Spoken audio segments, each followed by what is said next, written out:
This week, live in the studio, so most excitingly of all, I'm delighted to welcome Edson Diaz-Fuentes, whose fantastic restaurant Santo Remedio is just around the corner from us here in London Bridge. And he has a book out, which I mentioned earlier in the series, earlier in the show. And I said Edson was coming in. He's got this book, which I can't pronounce. I know it means Mexico City.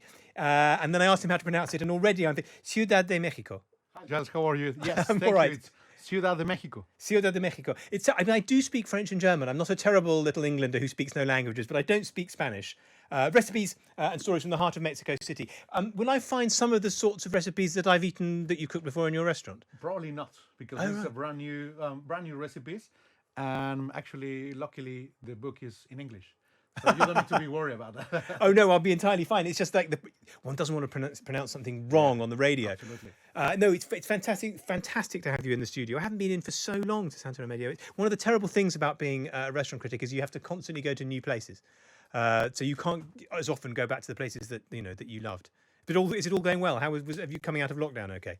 Yes, we're doing. I mean, we obviously changed a few things in terms of operation. No lunches, only dinners and weekends. Right. All day trade, Saturday and Sunday, and yes, we're doing really, really well. And people is coming, and people is happy, to be outside, eating and enjoying themselves finally. So hopefully we will have this for longer. And this is in London Bridge, so not far from us. You should all. It's amazing cooking. You must all go. Don't be put off because of poor Mexican meals you've had in London before. One of the main things about this book, in fact, in the wonderful introduction by the great Pierre Kaufman, everyone's favourite, the man who started the whole English-French cooking revolution. He in the book says that English Mexican food historically has not been good. I mean, it's what all Mexican chefs tell me, all Mexican people. What is wrong? Why can we not do Mexican food in this country? Well, I remember I came first in 2006-07, and I was craving for Mexican food. I think that it was tied to the ingredients. Right. The fact that we couldn't get the right ingredients, chilies, dry chilies, herbs, and mainly that. And I mean, I wonder, it's better in America, isn't it? Because there's a bigger Mexican population, there's a bigger understanding of Mexican food. It is a bit of an understanding, and I also think that the Mexican food we have had here historically have actually traveled through the States. So that was a little bit Americanized food, probably from Texas, and I know that a lot of people get burritos as a Mexican, but I will say that it's more Californian, Tex-Mex. We do have kind of similar dishes called burritas in Mexico, North Mexico, but they're thinner, not full of rice. And then, it just took me a couple of years to realize that this is what I wanted to do, and I wanted to bring the Mexican flavors I was craving from Mexico City, especially, and that's why slowly we set up that. So you weren't cooking so much when you were in Mexico? No, not at all, actually. No. Really? What were you? I mean, so what brought you here then? Well, that's a long story, actually. Probably my wife, Natalie.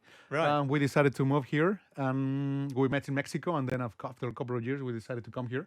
And then we live in New York, and actually being in Brooklyn, inspired by New York, and inspired by those Mexicans who actually work in the trade. And as Anthony Bourdain mentioned that very clear, it's Puebla, York. It's a lot of huge Mexican cooks, and the vast majority of the ingredients, and specifically because they were outside from Mexico City, from Puebla, there was a little bit, bunch of different ingredients that we use traditionally in Mexico City, and that was such an inspiration.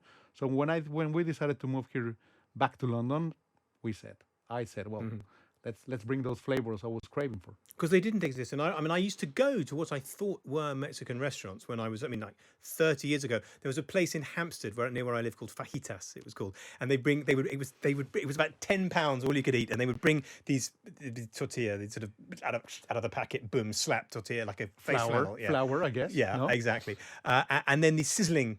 Just terrible meat. I mean, it wasn't good. And then lots and lots of, because English people think of it as being very spicy. We're obsessed with spice. Well, not we, because I'm a very sophisticated cosmopolitan. But well, not really. But the whole thing with Indian food, which is again, English people think, oh yeah, really spicy. With Mexican food, it is very clear to me reading your book. It is not all about fiery spicing, is it? It is just about to find the right balance between spicy, and spiciness and heat and flavor. So we use the chilies to enhance the flavor of the dishes, for seafood, for meats, vegetables. But no, it's not all about the spiciness. And as you mentioned in the cookbook, I mean, we have We mentioned the tamales, sweet tamales, blueberry and hibiscus tamales. And there is, for example, a French toast, which, well, French toast, is that Mexican?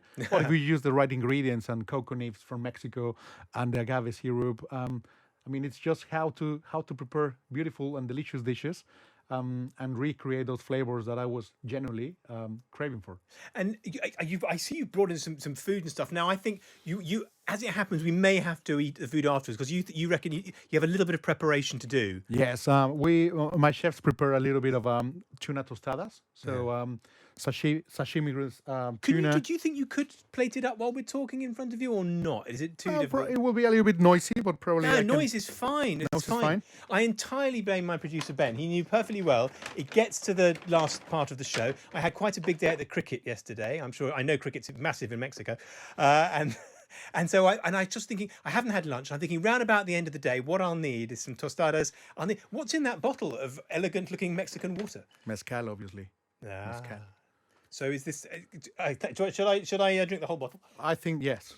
Oh, mesquite. That looks like good stuff. I mean, would this be for, is that sipping or will you make margaritas with it? We cocktails, yes, but it's just about sipping. It's just about enjoying the agave plants. I mean, the agave that in this particular case, these guys use for this mezcal is takes years to grow, Right. and the majority of this mezcal is well, probably we can go deeper with the mezcal and the difference between mezcal and tequila, which is the roasting element, and the You use. you roast the. I don't personally. No, I don't no. produce So, that. no, it's only to limit what you can do. But yeah, we in Mexico we basically cut the agave plant and we use the center, which is called the piñas, and we cook it underground for days until they roast and then caramelize, and it's a beautiful, beautiful fruit. And then that's the whole process of the mezcal. Well, so basically, the difference is the tequila, it's more like steamed. And Got you. cooked steam, and this is roasted underground. I've noticed my producer's left the gallery, so I'm hoping, and I'm looking at confirmation from my studio technician, that he's gone to get glasses. Has he gone to get some sort of cup for me to drink my tequila, or is he just? Well, who knows? He's thrown up his hands because I'm not. I've got a cup which had tea in it, but anyway, I had a little shot of tequila. Could be the sort of the thing the hair of the dog that broke the camel's back, or whatever they say.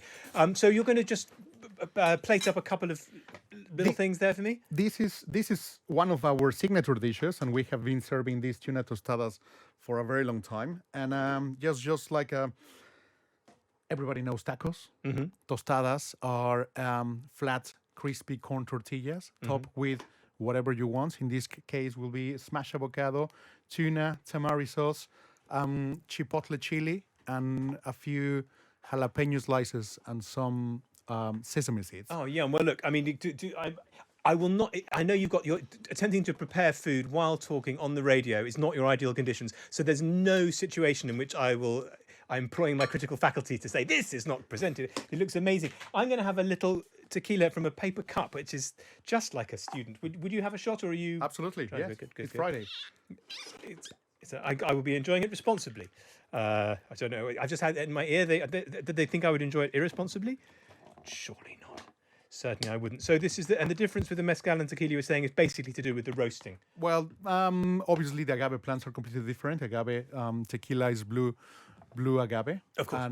And for mezcal, there is a wide variety of agave plants. Cheers. Cheers. Salud. Agave plants, and just by the smell, you can identify. And one of my favorite agave plants is Madre Cuiche. And Oh, that's good. Oh, I say. sip it. The first. Oh yeah, that's smoky. The first drink at nothing like the drunk responsibly, of course. The 10 to 3, the 10 to 4 mezcal while at work after a slightly arduous day at the cricket. That is the thing. This is going to ramp things up. Now, as you put, that looks good as well over there. We were making there. So you say in the book, and it's a beautiful book, Ciudad De Mexico, Thank recipes you. and stories from the heart of Mexico City. You must buy it. It's just to look at while and then go to one of Edson's restaurants. But tell me, you say in the book you've been a serious eater since the age of 5. Yes. I mean, you're not talking about just piling food into your mouth. You mean a serious eater. Well, I think that food culture in Mexico is huge, and I was lucky to grow in a family that we really appreciate food. They were not involved in food, but they would just really appreciate that. And I think that the whole culture around Mexico is about the farmers, the producers, the markets, and the fondas, the restaurants, and the taco stands. So it's food everywhere. It's also music everywhere. I would like to say. And this is Mexico City you're talking And about? this is Mexico City, the city I was born and raised and grew up. And yes, I really appreciate food, and I really appreciate every single aspect of the food production as well. That's what I'm very passionate about. Mention vanilla, Mexican vanilla, not only chiles, not only hits, not only tacos. I think that the Mexican food is so diverse, and we have microclimates, and we offer different range. I mean, it's interesting for me to go to the supermarket here or order and then get avocados from Mexico, chiles from Mexico, pineapples, mangoes. We produce a wide, Oh, it's very clear. I'm going to talk at length so that you can finish my tostada, because I suddenly realised there is a flaw in this system where I talk to you and I don't get my dinner. So you've been a serious eater since the age of 5, and then looking just through the pictures of the book, it's sort of amazing, and it brings home to me what an incredibly serious food place Mexico is. I mean, it's a serious thing there. It is huge. I was lucky to grow up in a really interesting neighborhood, Coyoacan neighborhood, where Frida Kahlo and Diego de Rivera Museum is, and it's something that the market itself, the market, the streets, and in addition to the family, my granddad used to have one of the first shops in Centro Histórico, and he used to import European. Like sardines, turrones from Alicante, and olive oil, and probably that's why we got so always seriously into food. And what are you preparing here? So I am preparing tuna tostada, so it's mashed avocado, tuna tamari, and ancho dressing, and a little bit of lime juice, obviously, and chipotle. Oh, amazing! So what goes on next? Next goes the dressing, and we will top this. Oh, I see. So that's going on. There's a lot of it. Excellent. Can I take this home with me afterwards? Absolutely. Oh, amazing. I can use this for my football, my big Ukraine party. I was going to just do burnt sausages and chicken and stuff, but actually that's probably too good to give to my friends. I've got some people coming around to watch the football. Funnily enough, and a guy who's been a guest on this show before, Henry Dimbleby, who has who you must know, Henry, presumably, Yes, don't you? I dare say you can get inverted commas a Mexican wrap at Leon, which is his chain of restaurants, which is very good restaurants, but not in the league with that. My God, that looks delicious. My little boy loves Leon. Does he love it? Yeah. But we're here to push Ciudad de Mexico. We don't want to. Leon's doing fine, and to be honest, they've sold out the last chunk of Leon, so there's no more money for it at the minute. So we don't need to get him back on the show anymore. Will you be? I'm wary of asking you a question because I don't want you to stop making. That looks absolutely amazing. I might just have to have a little more of this delicious mezcal. This is not one of the mezcals with a worm in, I notice. No, that's something that people relate to the mezcal to, but not traditionally. No. But I know that. I mean, but there are some unsophisticated people out there who might not know about ridiculous cliches that weren't true. And so, and sadly, a lot of people thinks that, or probably they will struggle with tequila, after university years. Yes. And they don't really want to try, but I think that the flavor profile is completely different. Yeah. And the smokiness and the uniqueness of the mezcal, it's just amazing in your palate. Oh, that's amazing. I should I'll just take a picture of you to making my delicious tuna tostada. And this is something that people would be able to make at home, do you think? Yes, sadly, it's not on the cookbook. But yeah, it's very easy to make it at home. There are over 80 recipes in the cookbook. I include a few tostadas, scallop tostadas, and Cornish crab tostadas. Oh my God, they're huge. Now you see, Edson, now I will ask you a question and you can talk while I eat. Oh my God, that's absolutely just looks unbelievable. I've got the tostada, I've got the avocado, I've got this tuna, which you just poured that stuff onto. Oh, these jalapenos look amazing. Oh my days, this is very exciting. I'm going to make such a mess for Kathy Newman, who's coming in after me. She's going to do her absolute nut. Mexican food is messy, but don't worry. I'm good with that. I'm down with that. My God, Kathy's already here. You said I was going to do my nut. I will go because I'm about to just make a massive Mexican food mess all over the place. Oh. Looks nice though. Oh my word! Would you like one? You're probably too delicate, Kathy. To. No, I like the look of that a lot. I brought cake in, but I prefer the look of that. Do you think you got? I mean, it's a very messy. You're either in it or you're not in it. Well, as long as you're not dribbling on it. I mean, I've got my eye I knew on you'd have a hygiene issue. Look, I'll move that there. You can eat that during your show. Look at that. I'm not going to ask you what's in your show because my interview with Edson has been slightly stalled by us trying to make dinner at the same time. Will you have a little mezcal before you start your show? Oh, yeah, sure. I'll try anything. Will you? Really? I mean, I'm quite surprised. I mean, I've What had is it? Are you offering me alcohol? what is or mezcal? something? It's Are you offering me heavy duty alcohol? not heavy duty. I haven't tried this. She hasn't. So that's Oh my god. Yeah, no, you can't. She's about to do a 3-hour radio show. I'm at the end of my 3-hour radio show. Excellent. We've killed Kathy Newman. That's marvelous. That's, Oh my god. it's I'm never going to be the same again. absolute delicious smoky stuff.